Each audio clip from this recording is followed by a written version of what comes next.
Bismillahirrahmanirrahim. Assalamualaikum warahmatullahi wabarakatuh. Sebelumnya kami dari kelompok 12 akan mempresentasikan hasil diskusi kelompok kami mengenai sistem pengendalian manajemen dalam perspektif Islam. Berikut materinya. Secara perspektif Islam menyatakan bahwa manajemen dalam perspektif Islam memiliki dua pengertian, yaitu sebagai ilmu dan sebagai aktivitas. Sebagai ilmu, manajemen sebagai salah satu ilmu umum yang tidak berkaitan dengan nilai peradaban, sehingga hukum mempelajarinya adalah fardu kifayah. Sedangkan sebagai aktivitas, ia terikat pada aturan dan nilai atau gerobah dalam Islam. Dalam sudut pandang Islam, manajemen diistilahkan dengan menggunakan kata al-tadbir atau yang artinya pengaturan.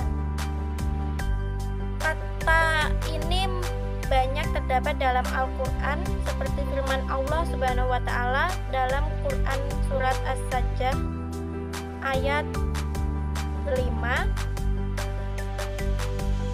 Dia mengatur urusan dari langit ke bumi, kemudian urusan itu naik kepadanya dalam satu hari yang kadarnya adalah 1000 tahun menurut perhitunganmu. Dari sisi kandungan ayat di atas, dapatlah diketahui bahwa Allah Subhanahu wa Ta'ala adalah pengatur alam atau al-mudabbir atau biasa yang disebut dengan manajer. Keteraturan alam raya ini merupakan bukti kebesaran Allah Subhanahu wa Ta'ala mengelola alam ini.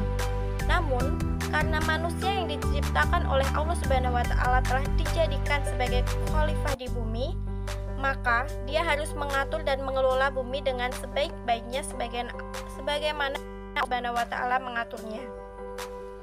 Menurut Mahmud Al-Bari, manajemen atau al-idarah ialah mengetahui kemana yang dituju, kesukaran apa yang harus dihindari, kekuatan-kekuatan apa yang dijalankan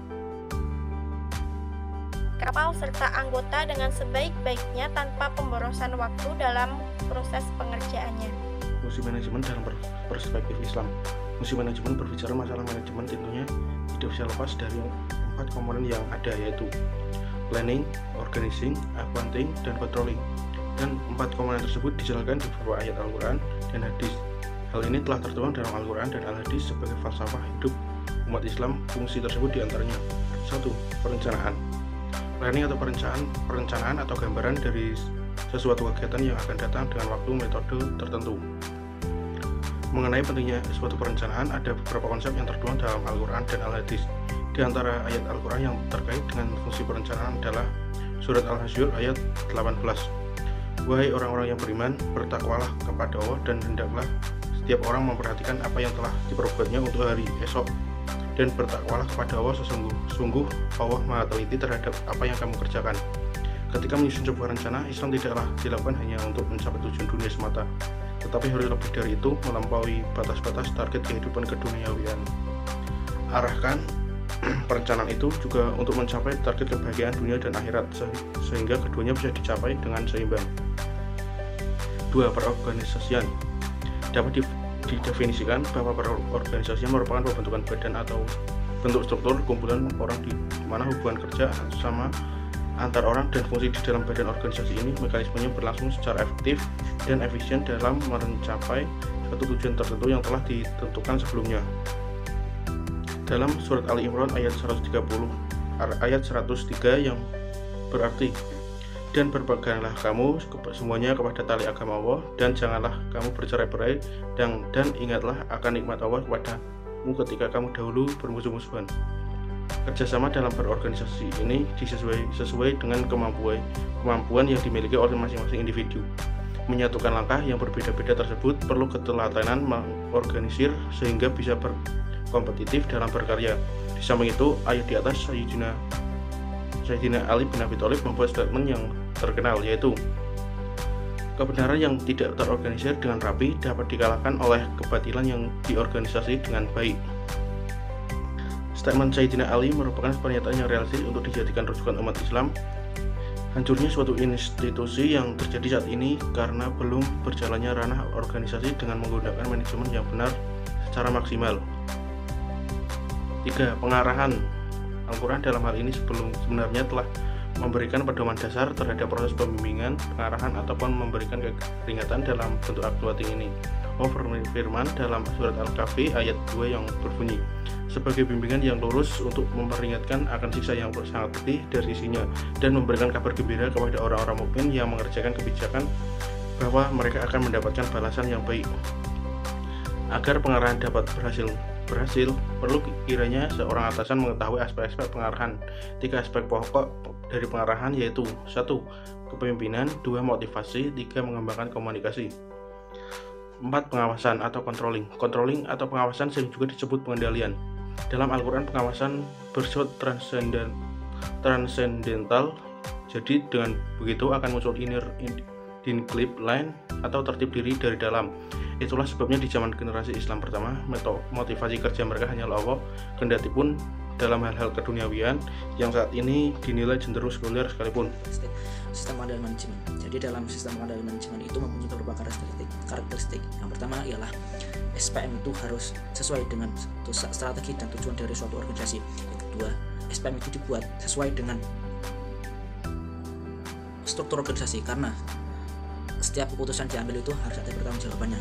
Yang ketiga, SPM itu harus efektif dalam memotivasi seorang manajer untuk berusaha mencapai tujuan dari suatu organisasi. Yang selanjutnya saya akan menjelaskan tentang manfaat adanya sistem pengendalian manajemen. Yang pertama, SPM itu dapat mengetahui sejauh mana program yang kita buat dan kita dilaksanakan oleh staf-staf, apakah sudah sesuai dengan struktur dan tujuan dari organisasi. Yang kedua, SPM itu dapat mengetahui apakah waktu dan sumber daya lain sudah mencukupi dan telah digunakan secara efisien. Yang ketiga, SPM itu bisa mengetahui penyebab dari penyimpangan dalam suatu pergerakan atau organisasi.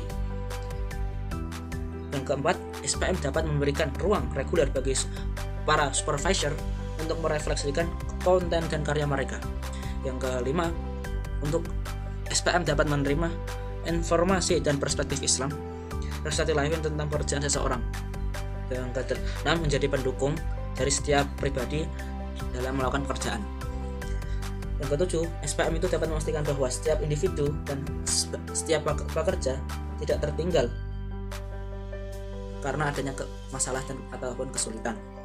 Ke-8, menjadi SPM itu menjadi proaktif, bukan aktif kembali. Ke-9, SPM dapat memastikan kualitas pekerjaan yang telah diperbuat seseorang. Materi selanjutnya adalah kepemimpinan dalam sistem pengendalian manajemen. Dalam pandangan Islam, kepemimpinan merupakan amanah dan tanggung jawab yang tidak hanya dipertanggungjawabkan kepada anggota-anggota yang dipimpinnya, tetapi juga dipertanggungjawabkan di hadapan Allah SWT.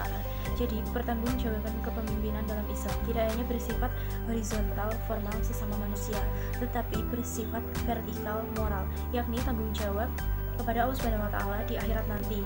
Dalam konsep Islam, kriteria yang harus dimiliki oleh seorang pemimpin telah dirumuskan dalam suatu cakupan sebagai berikut. A. Pemimpin haruslah orang-orang yang amanah. B. Seorang pemimpin haruslah orang-orang yang berilmu, berakal sehat, memiliki kecerdasan, kearifan, kemampuan fisik dan mental. C. Pemimpin harus orang-orang yang beriman, bertakwa, dan beramal soleh.